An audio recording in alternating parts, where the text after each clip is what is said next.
Nosso grupo, composto pelo Arthur Jäger, João Lucas e Miguel, vai apresentar um trabalho de grafos para a matéria de algoritmo 3, orientada pelo professor Alessandro. O conceito de grafos o grafo vai ser composto por vértices, que são os nós, e eles vão representar algum objeto, uma entidade, como cidades, pessoas, ou nó de uma árvore, vai ter um valor. Esses nós vão ser ligados, vão ter conexões pelas arestas.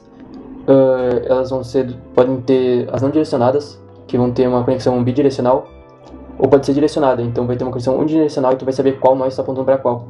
Ou as ponderadas, que vai ter um valor associado, então elas vão ter um peso. Um jeito de representar os grafos é por uma matriz de adjacência. Ela vai ser uma matriz quadrada, booleana, com colunas e linhas indexadas pelos vértices. O algarismo 1 vai representar se há uma existência de aresta entre dois vértices, e o 0 vai representar que não tem.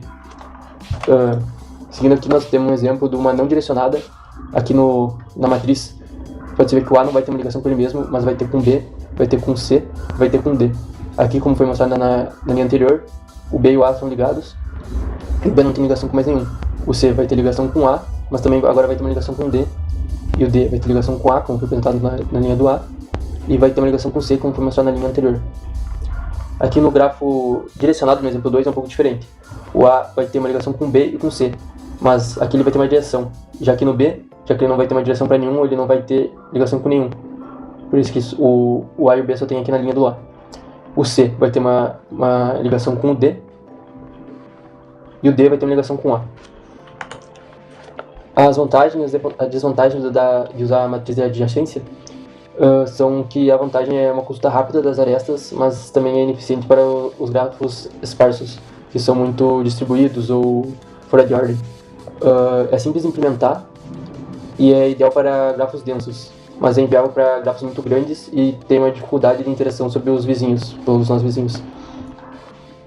A vantagem de usar ele é que vai ser bom para pequenos grafos e densos, e para algoritmos que exigem verificação frequente das arestas, e para implementação de jogos, simulações, como Grind, fazer um labirinto.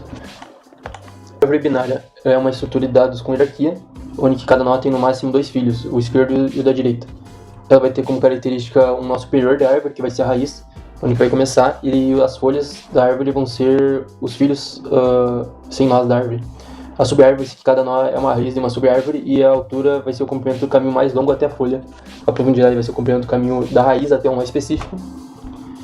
E uma árvore binária de busca quer dizer que os nós da esquerda vão ser menores e os da direita vão ser maiores. Isso é questão de escolha, funcionaria se fosse o contrário, se os da direita fossem menores e os da esquerda fossem maiores, mas é comumente usado assim, os da esquerda menores e os da direita maiores. Uma árvore para representação de grafos, nós vamos ter que entender que toda árvore vai ser um grafo, mas nem todo grafo vai ser uma árvore, porque grafos vão poder ter ciclos ou não ter, e uma árvore não pode ter ciclos, isso é que vai dar uma volta. Nem todos os vértices precisam ter ligação, ele pode ser desconexo um grafo, quer dizer que pode ter um vértice isolado que não vai ter ligação com nenhum. Isso não pode acontecer na árvore, todos os vértices vão ter que ter uma conexão, todos nós vão ter uma ligação.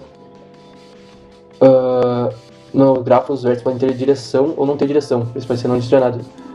Num grafo não pode, porque vai ter uma estrutura de pai e filho, então vai ter alguma hierarquia. Vértices podem ter qualquer grau, e na árvore binária não pode, só poder ter dois, porque vai ter só dois filhos, da esquerda e da direita, como explicado antes. Aqui dá para enxergar um pouco melhor. Aqui pode ver que tem um ciclo, que um vai ter ligado no 2, 2 no 4, o 4 no 3, e o 3 vai voltar para 1.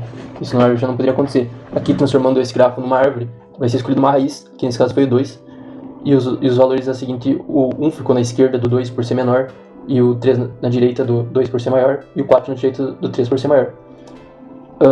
Assim foi eliminado o ciclo e foi posto uma hierarquia nos valores. Eu vou falar sobre os tipos de busca em árvores, de profundidade e de largura.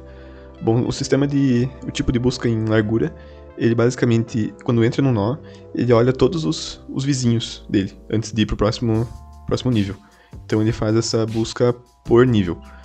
Esse sistema usa fila para explorar os vértices, então do tipo FIFO, First In, First Out.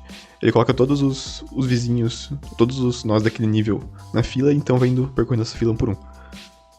Ele é ideal para encontrar caminhos mínimos e para sistemas de recomendação em redes sociais.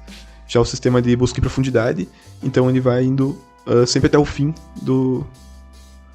até o último nó, até ele não ter mais filhos, né? Então ele vai sempre mais profundo, né? Como eu disse, profundidade.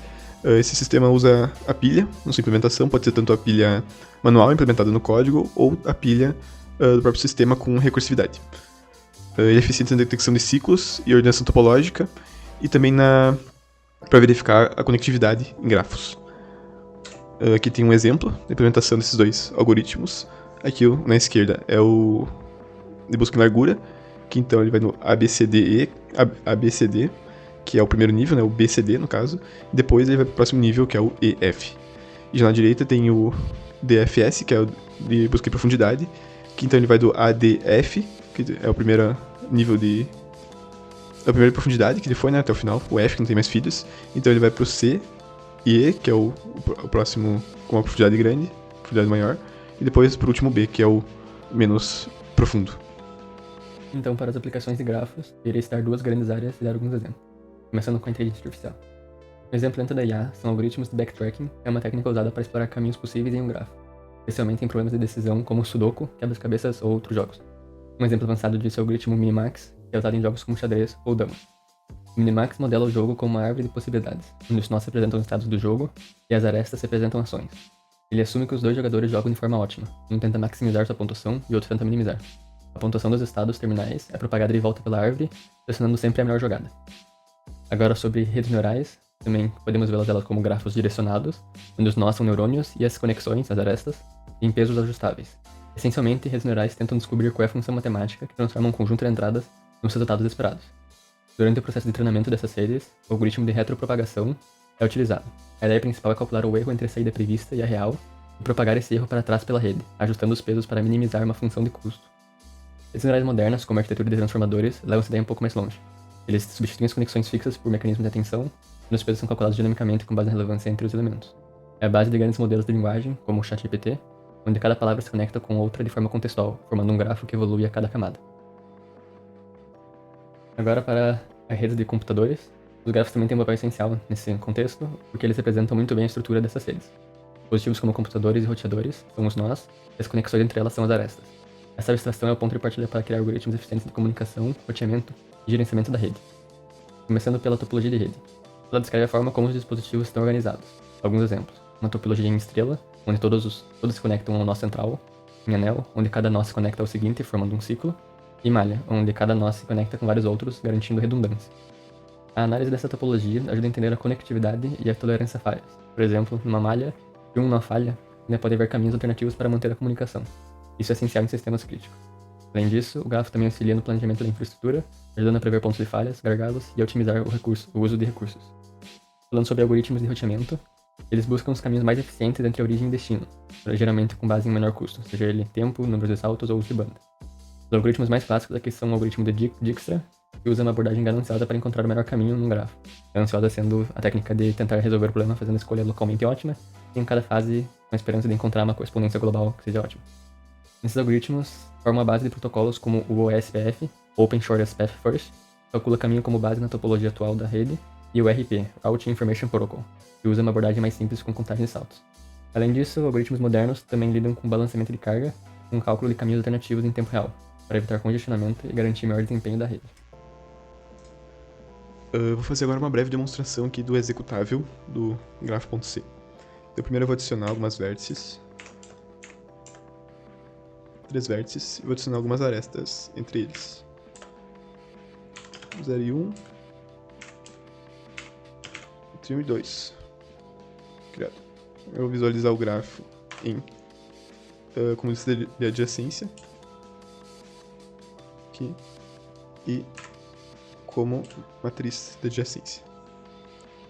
Então eu vou remover agora uma aresta entre 1 e 2. Visualizar novamente aqui como adjacência. E agora eu vou remover um vértice. Vou ver o vértice 2. Vou visualizar de novo. Removido. Agora o de busca em profundidade.